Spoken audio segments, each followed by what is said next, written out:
So my journey began with the motto, no pain, no sale. And I was excited because there was a formula for selling. If we know the pains, we're going to solve the problems. Find the problem.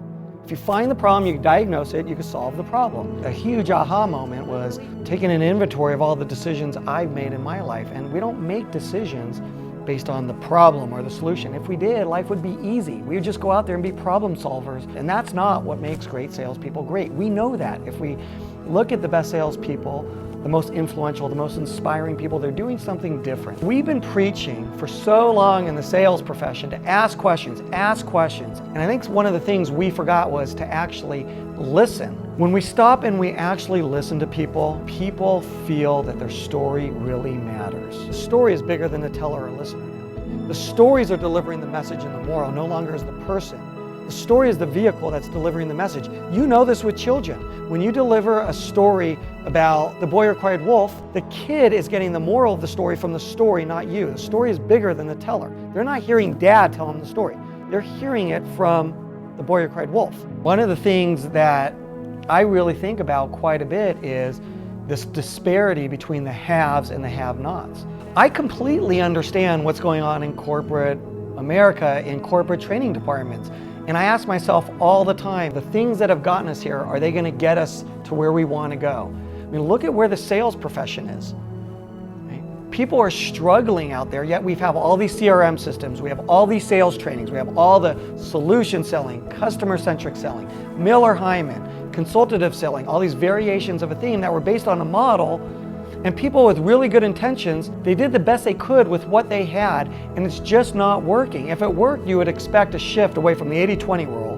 We know the 80-20 rule is not getting better, it's getting worse. So why are we doing the same things 30 years later if it's not working? If it was working, you would expect an improvement, but there's not an improvement.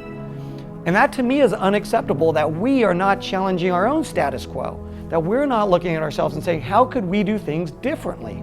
You have so many people out there that are struggling, and nobody has figured out and bottled what it is at its core that those very best are doing. And I get why. We're turning people off. We're training people to interrogate. We're not training people to listen to other human beings. We're not training people to be patient, to be compassionate. We're not training people to learn about the things that make them tick. And then we're expecting them to go out there for a living and figure out what other people do and what makes other people tick. When I think about the very best salespeople, they have an incredible amount of courage, I always thought, to be vulnerable, to expose themselves, to let people in. And because of that, people just trust them. For some reason, they have this incredible ability to look within and share insights about themselves that make up who they are. And to me, I always thought, gosh, that was so difficult to do, to look within and try to express ourselves, to be vulnerable and to share the stories that make up who I am. I could talk about these things like emotional connection, but couldn't connect with people as effortlessly as the great ones just seem to connect, the naturals. Storytelling, compassion, listening, connection. These are the things that were probably knocked out of us through all the years of sales training. Why do we move from the status quo and decide to change to something new, a new paradigm, a new product? I think what I'm learning is this is probably the oldest thing that we're trying to rediscover. The more we can walk in other people's shoes and the smaller the world becomes and the more connected we are. And that makes the world a better place.